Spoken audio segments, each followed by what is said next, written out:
Oke, perkenalkan, nama saya Bayundra Madika. Di sini saya akan menjelaskan tentang algoritma Dijkstra. Oke, untuk materi yang dibahas di sini, yang pertama itu ada pengertian dari algoritma Dijkstra itu sendiri, yang kedua tujuannya, yang ketiga ada urutan logika, yang keempat ada contoh dari algoritma Dijkstra. Oke, yang pertama kita masuk ke pengertiannya terlebih dahulu. Oke, algoritma Dijkstra merupakan salah satu varian bentuk algoritma populer dalam pemecahan persoalan terkait masalah optimasi pencarian lintasan terpendek dari sebuah lintasan yang mempunyai panjang minimum dari node A ke Z dalam graf berbobot. Selanjutnya ada tujuan dari algoritma Dijkstra. Tujuan yang pertama yaitu untuk menemukan jalur terpendek berdasarkan bobot terkecil dari satu titik ke titik lainnya. Yang kedua, kelemahan algoritma ini adalah semakin banyak titik, maka akan semakin memakan waktu proses tersebut. Yang ketiga, jumlah titik menentukan tingkat efektivitas dari algoritma Dijkstra tersebut. Selanjutnya ada urutan logika. Urutan logika dari algoritma Dijkstra ini, yang pertama, itu beri nilai bobot atau jarak untuk setiap titik ke titik lainnya. Lalu set nilai 0 pada nilai node awal dan nilai tak terhingga terhadap node yang lain. Yang kedua, set semua node belum terjamah dan set node awal sebagai node keberangkatan. Yang ketiga, dari node keberangkatan, pertimbangkan node tetangga yang belum terjamah dan hitung jaraknya dari titik keberangkatan. Yang keempat, setelah selesai mempertimbangkan setiap jarak node tetangga, tandai node yang telah terjamah sebagai node terjamah. Yang kelima, set node belum terjamah dengan jarak terkecil dari node keberangkatan sebagai node keberangkatan selanjutnya dan lanjutkan dengan kembali ke step 3.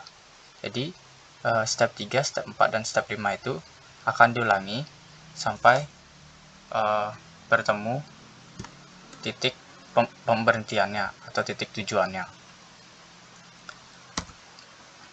Lanjut, ada contoh dari algoritma Dijkstra. Oke, di sini saya akan mendemokan contoh perhitungan dari algoritma Dijkstra. Untuk yang di sebelah kiri ini ada gambar dari contoh jalur dari algoritma Dijkstra. Yang di sebelah kanan ini ada tabel untuk menandai setiap jumlah lintasan yang telah dilewati. Oke, yang pertama kita hitung dari pojok kiri karena titik awalnya itu A, lalu tujuannya itu ke F. Kita hitung dari titik pertama yaitu titik A terlebih dahulu. Oke, dari A ke A itu berjumlah 0 kan dari titik awal dan tidak berubah kemana-mana. Lalu A ke B itu bernilai 4, jadi kita bisa tulis di sini 4 AB. Lalu A ke C itu bernilai 3, jadi kita bisa tulis di sini 3 AC. Oke, lalu A ke D itu terputus. Karena terputus, kita bisa kasih simbol infinity atau tidak terhingga. Lalu A ke E itu juga sama terputus, kita juga bisa kasih simbol infinity. Lalu A ke F itu juga sama terputus, jadi kita kasih simbol infinity. Oke, sekarang kita bandingkan antara 4AB dengan 3AC. 4 dengan 3 itu lebih kecil mana? Itu lebih kecil 3. Jadi kita bisa tulis di sini atau kita tandai saja dengan cetak tebal 2 volt 3AC ini. Jadi jalur yang pertama kita akan uji coba. Kita bisa di sini 3AC. Oke, jadi kita coba sekarang ke jalur C, titik C. Oke, C ke A itu 0 karena sudah dilewati dan tidak mungkin balik. Lalu C ke B itu bernilai 1.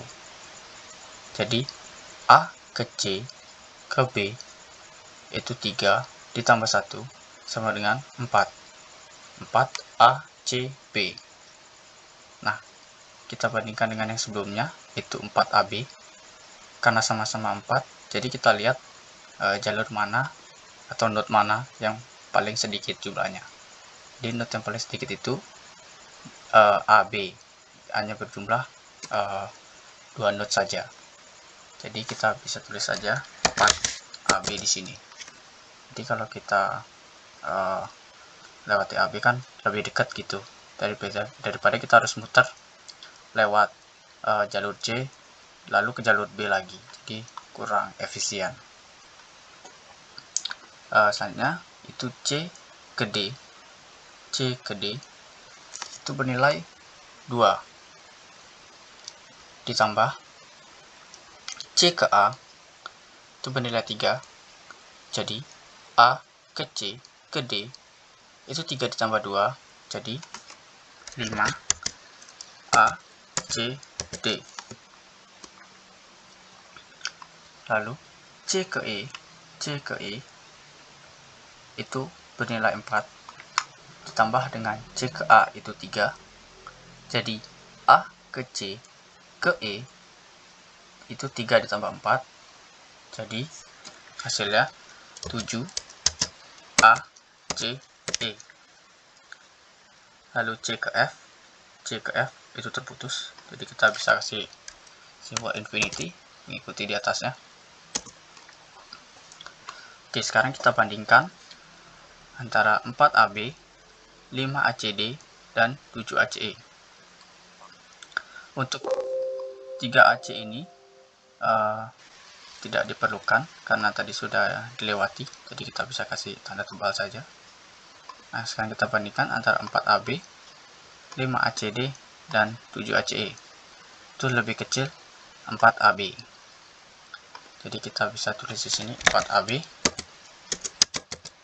Dan kita akan coba melewati jalur B terlebih dahulu karena dia B-nya lebih kecil tadi.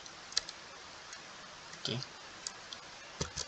coba B ke A itu 0 karena tidak mungkin balik juga.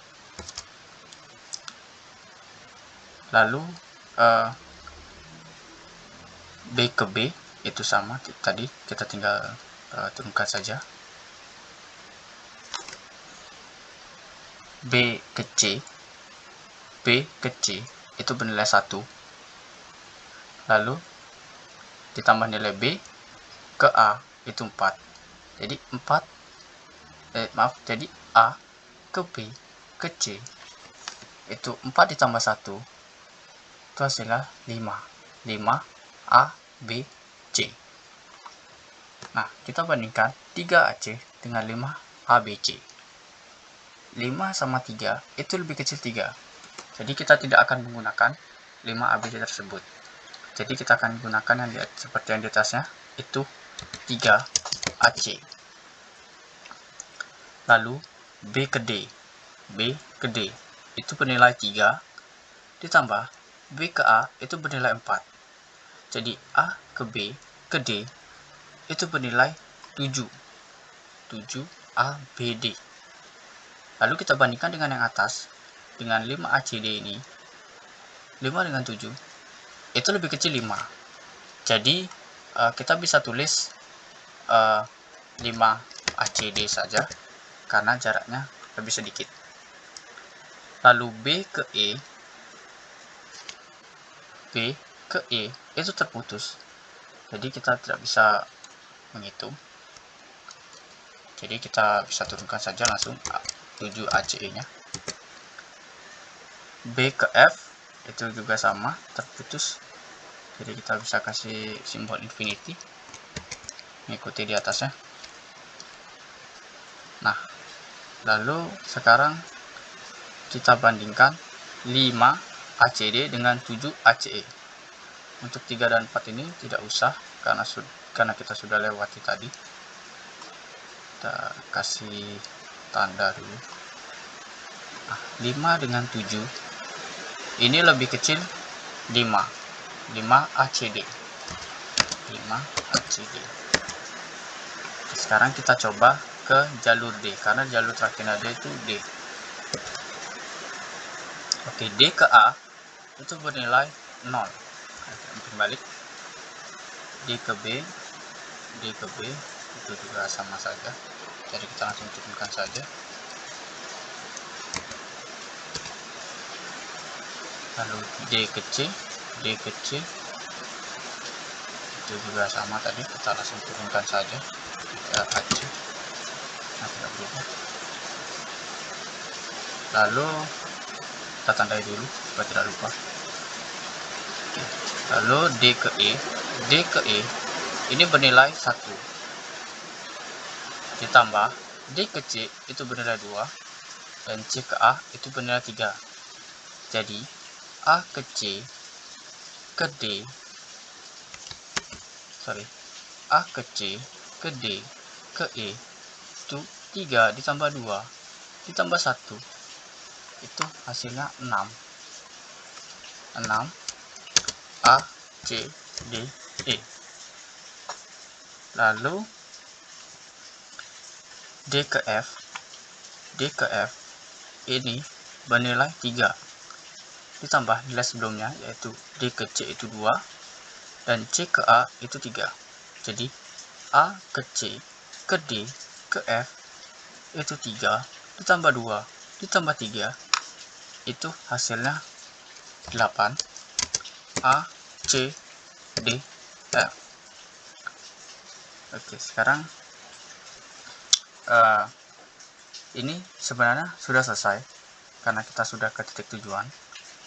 Namun di titik ACDE ini itu lebih kecil daripada ke titik ACDF yang bernilai 8 ini. 6 sama 8 itu kan kecilan 6. Jadi titik terakhirnya itu E.